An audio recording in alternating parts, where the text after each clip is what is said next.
Alright, so today I'm going to go over how exactly to input a listing into Navica. So this is something you do any and every time you get a new listing so that it can go in our system and then of course feed out to all the feeder sites, Zillow, Trulia, Realtor, etc. So first we're going to go ahead and log into Navica just like normal and then select the portal that you're going to be publishing in. In this situation I'm going to be putting it in Midland, so Permian Basin. Once I'm in the correct portal, I'm actually going to go to add listing. Now, because of this particular situation, Jackie has actually already taken care of submitting most of the listing. So I actually am going to go into my listings and find it already saved as a partial. A partial would be the same as like saving it as a draft. So Jackie has already done that for me. But if she had not, we would go to add listing and then select residential. Okay. But we're going to go to my listings and we're going to find it under partial. Right here, this tab. Mine always looks a little bit different since I am in the broker profile. So I'm going to make sure that that is correct. Go back to my listings, partial, here we go. So you'll see both of these two listings are saved as drafts, just waiting for me to finish and publish. So I'm going to click on Finish Partial, and I'm going to go through here and complete anything that has not already been completed. Jackie, whenever she inputs a listing, she looks to see if there is an old listing, if the home has ever been sold before. She looks that up to see, and then she copies, for the most part, what that old listing looked like into the new listing. So for example, if we search for this address, which is 3206 Stanlin, so if we do a sold search for 3206 Stanlin, we're going to find the last time it sold. Every once in a while, it's never been in MLS. That makes it a little bit more difficult. This is a way to just make it pretty easy. So this is when this listing last sold. So for the most part, we can go through and copy a lot of this information because even if somebody's gotten in and flipped the house, a lot of this stuff isn't going to change. For example, construction, foundation, roof, heat, cooling, fireplace. A lot of those things are going to stay the same. Of course, we're not going to copy any of this stuff. We're going to redo all of that because that's specific to the agent. But a lot of these features and amenities can be copied straight over into the new listing. So that's how she's come up with a lot of that information. I'm going to go through and finish what she has not already done. Property ID, GeoID, those are both found in MCAD. So that's how you would find those. Of course, list price is going to be whatever we plan to list the home at. List date and expire date.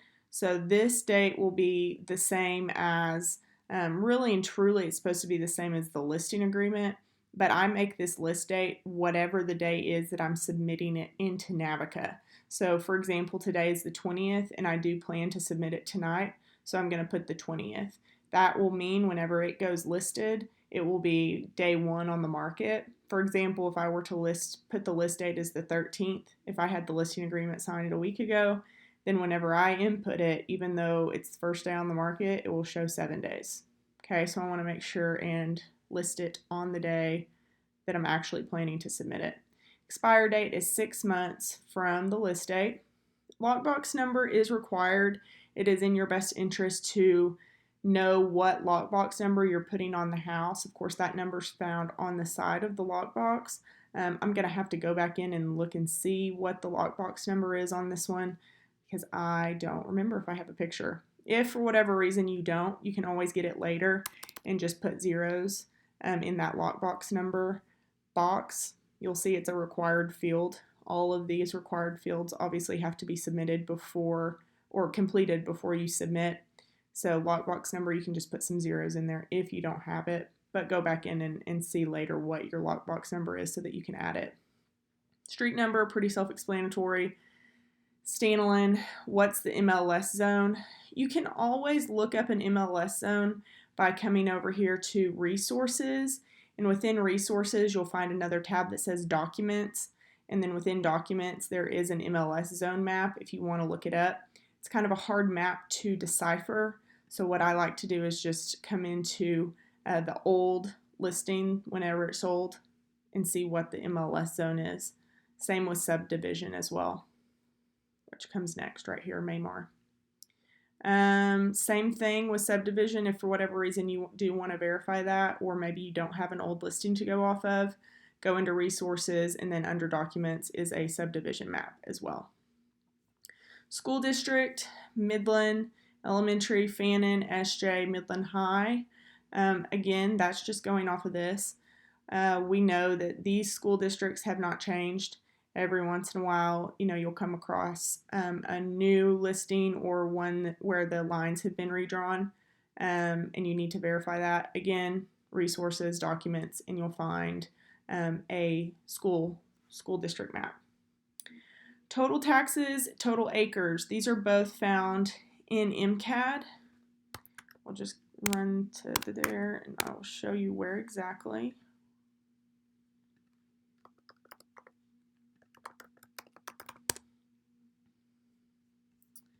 Of course, it can't just come up easy for us. We have to find it. 3206. That is the seller, so this is the right one. Here is where the legal description is. Here is that property ID and the geo ID that I mentioned earlier. But if you come down here to the very bottom, you'll see what that estimated tax amount is for the year, $74,54.82, which we can see she has right here, $74,54.82, and then acreage is 0.229. Okay. Also in here we'll see what year built and what square footage is. Remember, we can't count a shop or the garage necessarily towards square footage unless it's considered livable space. So more often than not, you're just going to look at residence and then the 2386 for MCAD. So if we come over here, we'll see she actually is doing, she added the shop into the square footage. I am going to have to check with the seller on that. If he has a floor plan that gives me 2514, or frankly, if he has a floor plan that gives me anything bigger than the 2386, I'm going to want to use that number. Obviously, the more square footage, the better. So I am going to talk to him and verify this number. Wherever you source the square footage, whether it's an appraisal, a builder plan, MCAD, it has to be sourced. If you do use a floor plan, attach it into the documents later so that an agent can reference the floor plan that you referenced whenever you cited the square footage. So these boxes are actually new, non-attached livable and non-attached livable description. So this would be a perfect example of where we could put the workshop. 432. I do know that the workshop has HVAC.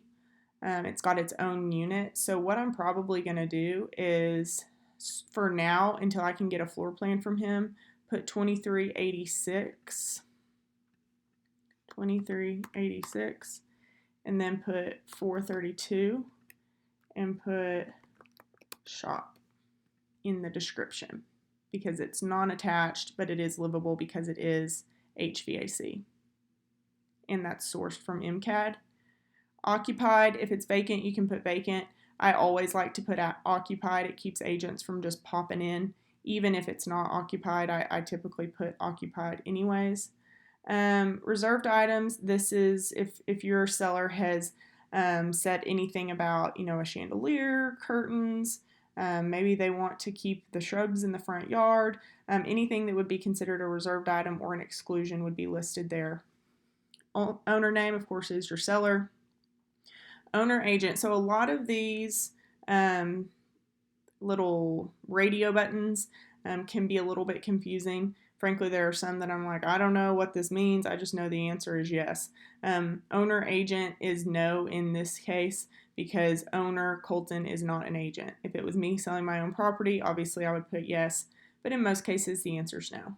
We don't need to submit any of these phone numbers. They're not required fields. Then we're going to go through and complete some of these radio buttons. Prospects reserved. This means, do you have anyone, do you have a buyer that you're planning to sell this home to? A lot of agents will put their listing in with full intentions of selling it to someone they have in their pipeline.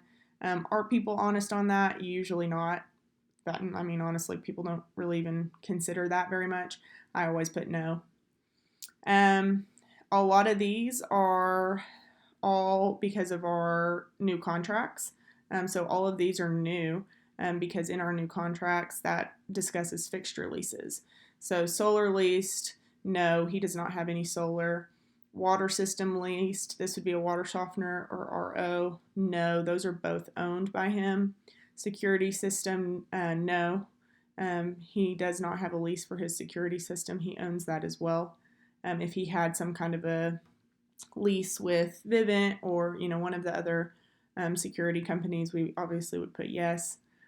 No propane tank lease. Our broker supervisor name is Stephanie McSwain, and this is her number. It's her number, not ours, that goes right here, 0606106. Buyer agent co-op, that means we are compensating a buyer's agent. This is always going to be yes. And then 3%, this tells how much we're compensating the buyer's agent. I have a hard time offering anything less than 3% unless it's just an extraordinarily specific situation. I like to always offer full 3% to a buyer's agent. Anything less than that, and unfortunately some agents don't want to show it. So I don't ever want to put my listing in a situation where an agent might not want to show because it's not a full 3%. So of course I'm going to offer that. I hate that that's the case, but it is. Internet, display address, and allow AVM are all three very important because these are the radio buttons that syndicate it out to the feeder sites. So internet, we want to make sure says yes. Display address, yes. Allow AVM, yes. Internet obviously means it can go to the internet. Display address means you can display the address on the internet. Allow AVM, frankly, I don't know what it means. You can hover over these question marks, and to me that really doesn't mean a whole lot. I've read that so many times. I have no idea what it means. But what I do know is it needs to say yes in order for it to work on Realtors, Zillow, Trulia, all the sites that people use. Allow comments is actually no. I don't really have a lot of clarity on what or how this works.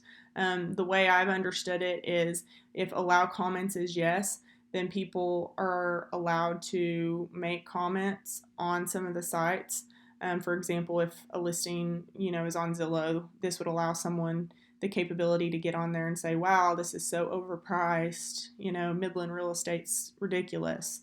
Obviously, I don't want to open that conversation up, even if it's good. I would rather it just not have any kind of commentary. So this is going to be no. Non-MLS buyer's agent co-op. So this means if an agent brings a buyer and they are not a member of our board, what does that look like? Is there compensation, and what does that compensation look like? My answer is yes. Some agents believe differently, and that's totally fine. I'm happy to offer you a commission if you bring a buyer to my listing. However, it's not going to be the full 3%. So I compensate them, but only with a 2% commission. Sale type. Most of the time, this is not applicable, but if you have a situation where it's a short sale, real estate owned, or it's in foreclosure, you do have to disclose that to any potential buyers. None of this is anything we can fill out at this point because we don't have it under contract. Going through here, really and truly, this is pretty self-explanatory. What does the home look like? What does it have? What does it not have? So you go through here and select what is applicable. Again, a really good guide is this old MLS sheet. But even still, you can actually go through and look on the seller's disclosure and see, what the home has, doesn't have. I also like to look through pictures if I have pictures. For example, if I need to see if there's stainless appliances, I can look back on the pictures and that can kind of help me too. Worst case scenario, I can always ask my seller, hey, what kind of roof do you have, right? And he or she can tell me that.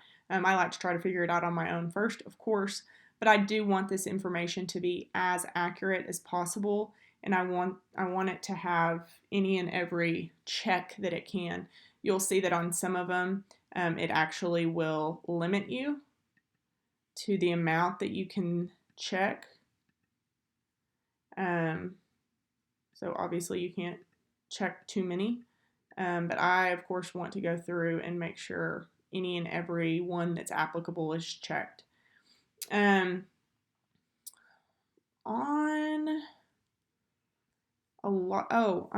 this will sell section, this is pretty important. If you have a house that will not sell FHA or VA, the only reason that maybe those wouldn't sell is if they're a higher price point, because the FHA and VA loan guidelines, I don't know, I believe the limit is maybe 343 or something like that.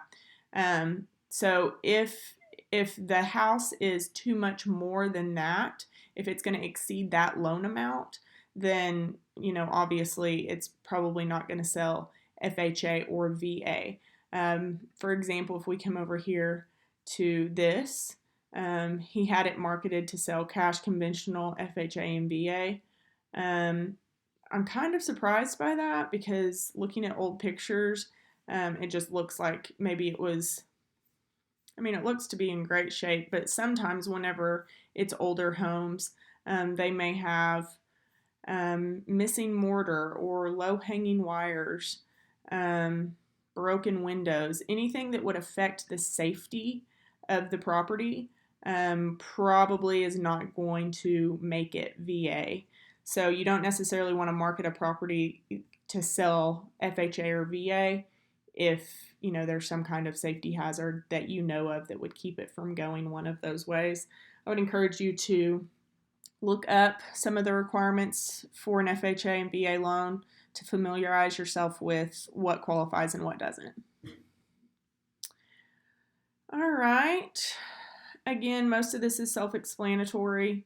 If you're not going off of another MLS sheet, you can go off of the seller's disclosure or ask the seller. And she has pretty much everything taken care of for me. It is a gas range now that's been changed.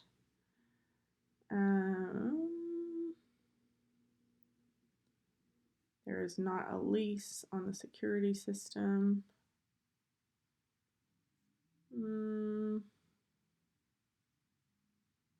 Vinyl floors. Everything seems to be just about right. Perfect. All right, awesome. So she's completed most of that for me. I may go back through and just review it here in a second, spend a little bit more time making sure everything's checked. Down here, so to show, always put other and special instructions. Don't ever put call listing office or call showing time. It honestly just really confuses people, and we don't use showing time. Legal description goes right here. Whenever, back when we didn't have GPS or Garmin or navigation, we would put in the directions. Frankly, a lot of people now don't put in directions. If you wanted to, you can always look it up on MapQuest and just copy the directions that they have in there to give someone directions. Very rarely do I do that, quite honestly. Agent remarks, special instructions, and public remarks. Agent remarks, this is what only agents see. I might put in here that, I don't know, something that would be specific to an agent. Maybe, in fact, in this case, he has a dog in the backyard. So maybe I say, dog is in backyard, please put in dog run before showing, or something along the lines of that. If you have, actually we just ran into this today, if you have a seller who wants people to take their shoes off before they get in the house, this would be a good place for that. So anything that's going to be private to an agent. Special instructions, this is where showing instructions go. So because I checked this special instructions box and the other see remarks, I'm going to put in remarks,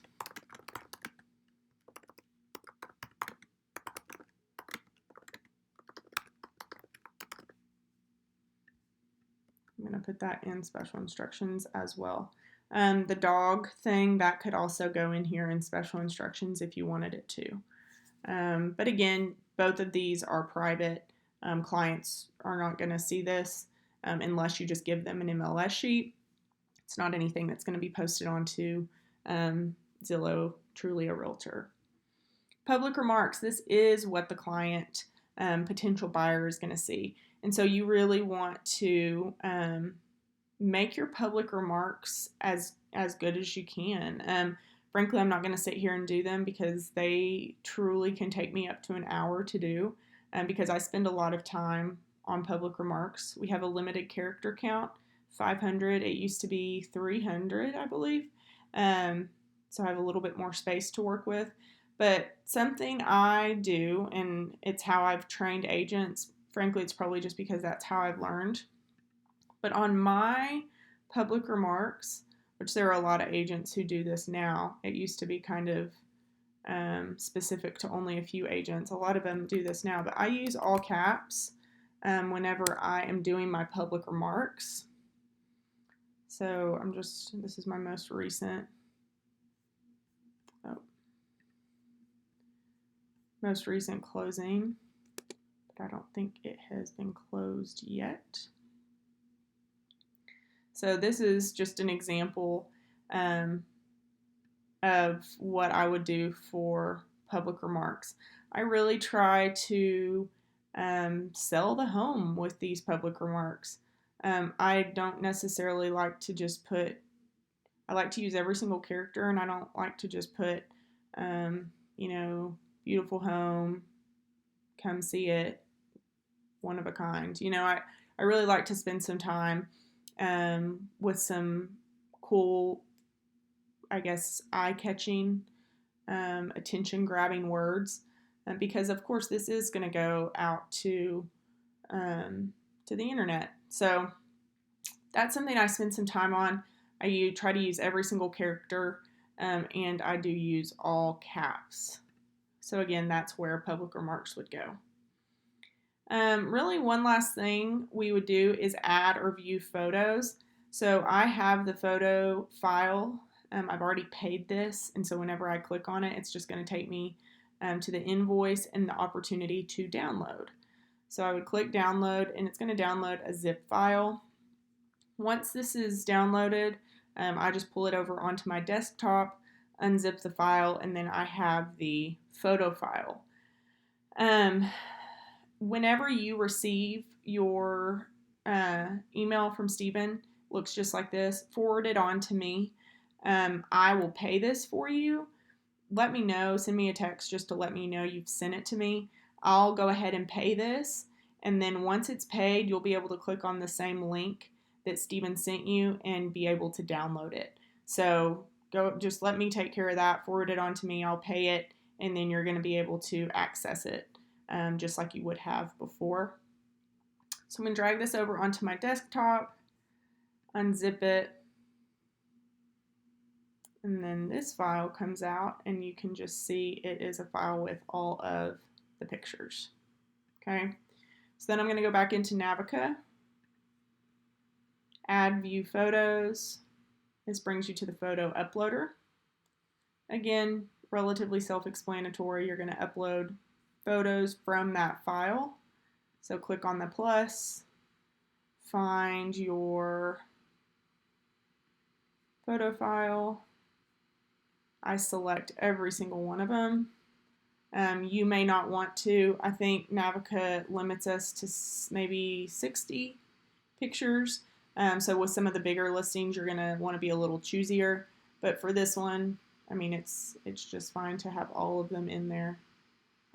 Click open, and then it's going to bring all of these to the upload screen.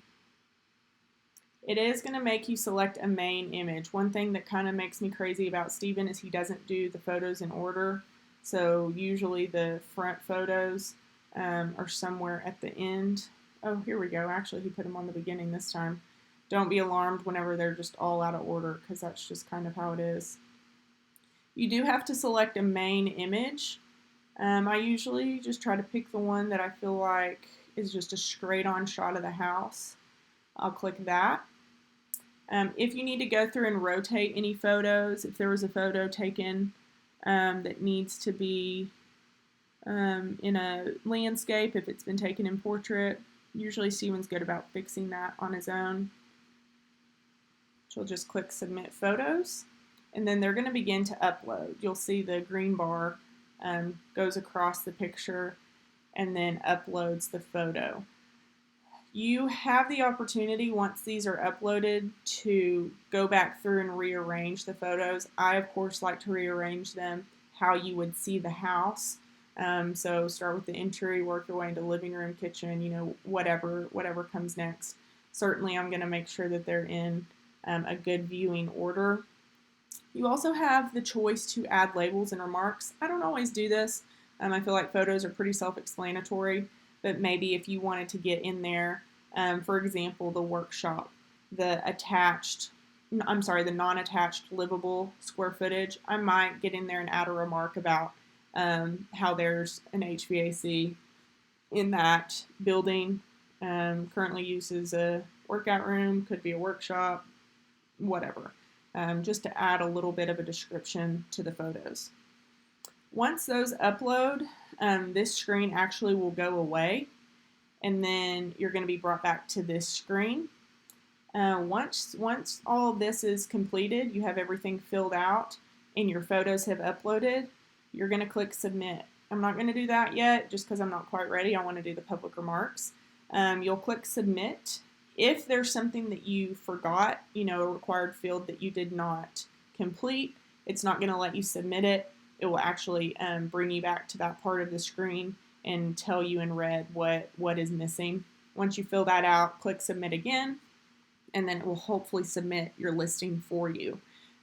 Takes about 10 to 15 minutes, and then you'll see it on all of the sites. You'll see it all over the internet.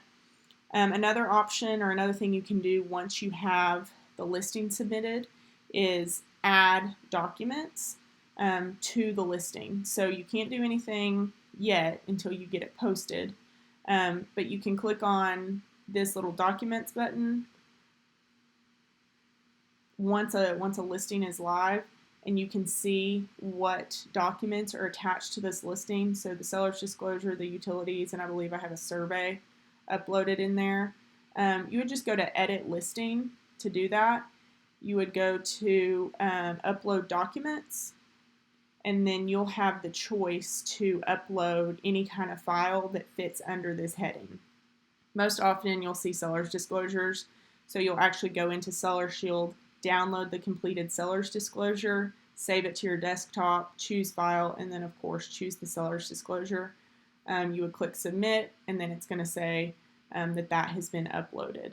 So that's how that would work, but again, you can't do that until after you have submitted the listing and it is live. So I'm pretty sure that's all. We covered it pretty quickly. Of course, if you have any questions or anything else I can help you with, please let me know. I'd be happy to help.